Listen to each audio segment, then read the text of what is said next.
জয়া অসম যদি ভিডিঅ'টোৰ পৰা তোমালোকে উপকৃত হোৱা তেনেহ'লে নিশ্চয় এটা লাইক কৰি দিবা আৰু যদি বৰ্তমান পৰ্যন্তলৈকে টুডি অসম জানাৰ ইউটিউব চেনেলটি ছাবস্ক্ৰাইব কৰা নাই নিশ্চয় টুডি অসম জানাৰ ইউটিউব চেনেলটি ছাবস্ক্ৰাইব কৰি ওচৰতে অহা বেল আইকনটোত তোমালোকে ক্লিক কৰি দিবা যাতে পঢ়া শুনাৰ ওপৰত ভিডিঅ' আপলোড কৰিলে নটিফিকেশ্যন তোমালোকৰ ওচৰত পায়। আজি আমি আলোচনা কৰিবলৈ লোৱা পাঠটোৰ নাম হৈছে কৰুণতম আৰু লেখক হৈছে ডক্টৰ নিৰ্মলপ্ৰভা বৰদলৈ। আৰ্হি প্ৰশ্ন ক অতি চমু প্ৰশ্ন প্ৰতিটো প্ৰশ্ন মূল্যাংক ১ নম্বৰ প্ৰশ্নটো লিখা হৈছে নিৰ্মলপ্ৰভা বৰদলৈ প্ৰথম কবিতা পুথিখনৰ নাম লিখা। ইয়াৰ উত্তৰ নিৰ্মলপ্ৰভা বৰদলৈ প্ৰথম কবিতা পুথিখনৰ নাম বন ফৰিঙৰ ৰং। তাৰ পাছত ২ নম্বৰৰ প্ৰশ্নটো কৈছে নিৰ্মলপ্ৰভা বৰদলৈ কোনখন পুথিৰ বাবে সাহিত্য অকাডেমী বঁটা লাভ কৰে।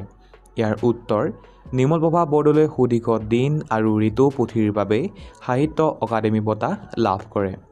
তাৰ পাছত ৩ নম্বৰৰ প্ৰশ্নটো কৈছে কৰুণতম কবিতাটো কবিৰ কোনখন কবিতা পুথিত সংকলিত হৈছে। ইয়াৰ উত্তৰ কৰুণতম কবিতাটো কবিৰ দিনৰ পাছত দিন কবিতা পুথিত সংকলিত হৈছে। তাৰ পাছত ৪ নম্বৰৰ প্ৰশ্নটো কৈছে কৰুণতম কোন শ্ৰেণীৰ কবিতা। ইয়াৰ উত্তৰ কৰুণতম আধুনিক শ্ৰেণীৰ কবিতা। তাৰ পাছত এতিয়া ৫ নম্বৰটো চোৱা নিৰ্মলপ্ৰভা বৰদলৈ কবিতাৰ এটি বৈশিষ্ট্য লিখা। ইয়াৰ উত্তৰ নিৰ্মলপ্ৰভা বৰদলৈ কবিতাৰ এটি বৈশিষ্ট্য হ'ল চুটি কাব্যিক বাক্যৰে মনৰ ভাৱ প্ৰকাশ। গতিকে এই ৫টা আছিলে ক নম্বৰৰ প্ৰশ্ন, তোমালোকে এইকেইটা নিজৰ বহীখনত লিখি ল'বা। তাৰপাছত এতিয়া খ নম্বৰখিনি চোৱা য'ত দিছে চমু প্ৰশ্ন প্ৰতিটো প্ৰশ্ন মূল্যাংক ২ অথবা ৩। ১ নম্বৰৰ প্ৰশ্নটো উল্লেখ কৰিছে নিৰ্মলপ্ৰভা বৰদলৈ ৩খন কবিতা পুথিৰ নাম লিখা। ইয়াৰ উত্তৰ নিৰ্মলপ্ৰভা বৰদলৈ ৩খন কবিতা পুথিৰ নাম হ'ল বন ফৰিঙৰ ৰং, দিনৰ পাছত দিন, সমীপেশু। তাৰপাছত ২ নম্বৰটো কৈছে নিৰ্মলপ্ৰভা বৰদলৈ ২খন গীতৰ পুথিৰ নাম লিখা। ইয়াৰ উত্তৰ নিৰ্মলপ্ৰভা বৰদলৈ ২খন গীতৰ পুথিৰ নাম হৈছে সোণ বৰণীয়া আই, সুৰীয়া মাত। তাৰপাছত ৩ নম্বৰটো কৈছে নিৰ্মলপ্ৰভা বৰদলৈ গৱেষণামূলক গ্ৰন্থ ৩খনৰ নাম লিখা। ইয়াৰ উত্তৰ নিৰ্মলপ্ৰভা বৰদলৈ গৱেষণামূলক গ্ৰন্থ ৩খনৰ নাম হৈছে দেৱী, শিৱ, সূৰ্য। তাৰপাছত ৪ নম্বৰৰ প্ৰশ্নটো কৈছে কৰুণতম আৰু সুবাস শব্দ দুটাৰ অৰ্থ লিখা। ইয়াৰ উত্তৰ কৰুণতম মানে অত্যন্ত বেদনাময়, সুবাস মানে সুগন্ধ, ভাল গোন্ধ। তাৰপাছত ৫ নম্বৰটো কৈছে কৰুণতম কবিতাৰ আধাৰত আধুনিক কবিতাৰ দুটা বৈশিষ্ট্য লিখা। ইয়াৰ উত্তৰ কৰুণতম কবিতাৰ আধাৰত আধুনিক কবিতাৰ দুটা বৈশিষ্ট্য হ'ল ১ নম্বৰ ব্যক্তিগত অনুভৱৰ প্ৰকাশ। কবিতাটোত কবিয়ে নিজৰ ব্যক্তিগত দুখ আৰু স্মৃতিৰ গভীৰ অনুভৱ প্ৰকাশ কৰিছে। ২ নম্বৰ সংক্ষিপ্ত আৰু তীক্ষ্ণ ভাষা।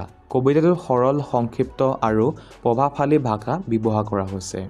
গতিকে ছাত্ৰ ছাত্ৰীসকল এই ৫টাই আছিলে খ নম্বৰীয়া প্ৰশ্ন, গতিকে এইকেইটাও তোমালোকে নিজৰ বহীখনত লিখি ল'বা। তাৰপাছতে গখিনি চোৱা য'ত দিছে দীঘল প্ৰশ্ন প্ৰতিটো প্ৰশ্ন মূল্যাংক ৪ অথবা ৫।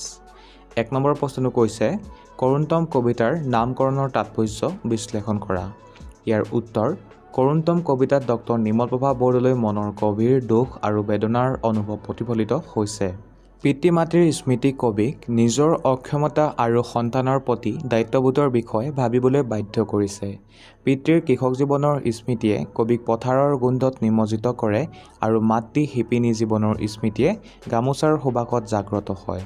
তেওঁ অনুভৱ কৰে যে মাক দেউতাকৰ দৰে তেওঁ নিজৰ সন্তানৰ বাবে কোনো উল্লেখযোগ্য কীৰ্তি এৰি যাব নোৱাৰে। এই গভীৰ কাৰুণ্যৰ অনুভৱতে কবিতাৰ নামকৰণ কৰুণতম সাৰ্থকতা নিহিত।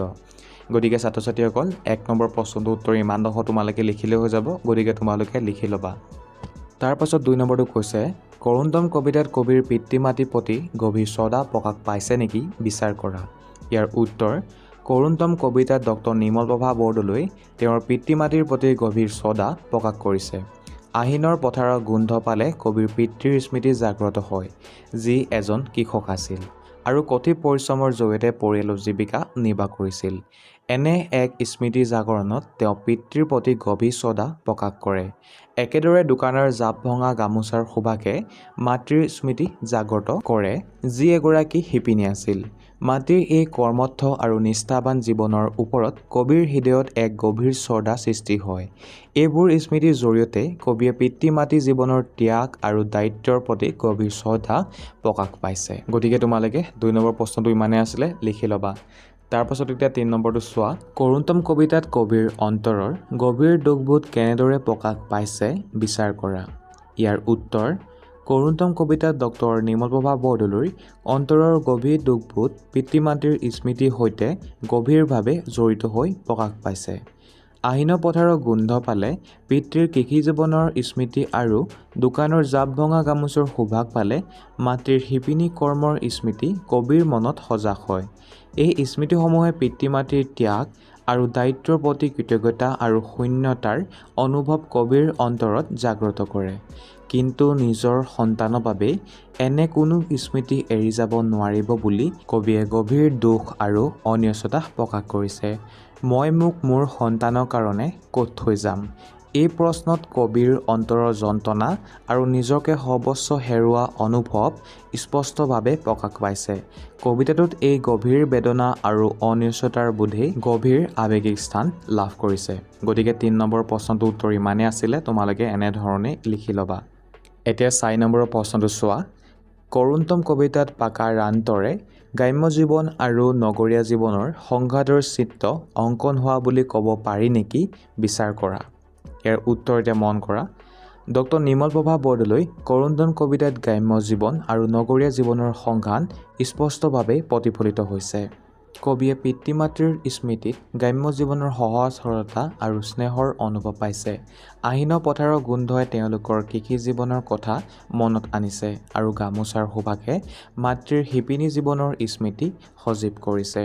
এইবোৰ স্মৃতিয়ে কবিক মমতাৰ পৰিসৰত আৱৰ্তিত কৰে। কিন্তু নগৰীয়া জীৱনত কবিয়ে উপলব্ধি কৰিছে যে তেওঁৰ নিজৰ সন্তানৰ বাবে তেনে কোনো স্মৃতি থৈ যাব পৰা নাই। নগৰীয়া জীৱনৰ এই শূন্যতা আৰু বিমূৰ্ততাৰ বিপৰীতে গ্ৰাম্য জীৱনৰ উজ্জ্বলতা আৰু মাধুৰ্যৰ সংঘাত কবিতাত স্পষ্টভাৱে প্ৰকাশ পাইছে। সেয়েহে কৰুণতম কবিতাত গ্ৰাম্য আৰু নগৰীয়া জীৱনৰ সংঘাতৰ চিত্ৰ অংকিত হৈছে। গতিকে ৪ নম্বৰৰ প্ৰশ্নৰ উত্তৰ ইমানডোখৰ আছিলে, তোমালোকে এনেধৰণে এইখিনি লিখি ল'বা। ঠিক আছে। এতিয়া ৫ নম্বৰ চোৱা। প্ৰসংগ সংগতি দৰ্শাই ব্যাখ্যা কৰা। মই মোক মোৰ সন্তানৰ কাৰণে ক'ত থৈ যাম? ক'ত? উত্তৰ: উক্ত কবিতাভাষি আমাৰ পাঠ্যপুথিৰ অন্তৰ্গত ডক্টৰ নিৰ্মলপ্ৰভা বৰদলৈ ৰচনা কৰা কৰুণতম নামৰ কবিতাৰ পৰা তুলি অনা হৈছে।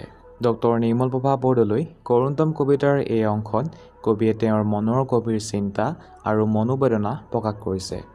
পিতৃ মাতৃয়ে গ্ৰাম্য জীৱনৰ সৰলতা আৰু স্নেহৰ মধুৰ স্মৃতি থৈ গৈছে, যেনে আহিনৰ পথাৰৰ গোন্ধ আৰু গামোচাৰ সুবাস। কিন্তু নগৰীয়া জীৱনত কবিয়ে অনুভৱ কৰিছে যে তেওঁ তেনে কোনো মূল্যৱান স্মৃতি সন্তানৰ বাবে থৈ যাব নোৱাৰে। মই মোক মোৰ সন্তানৰ কাৰণে ক'ত থৈ যাম? ক'ত?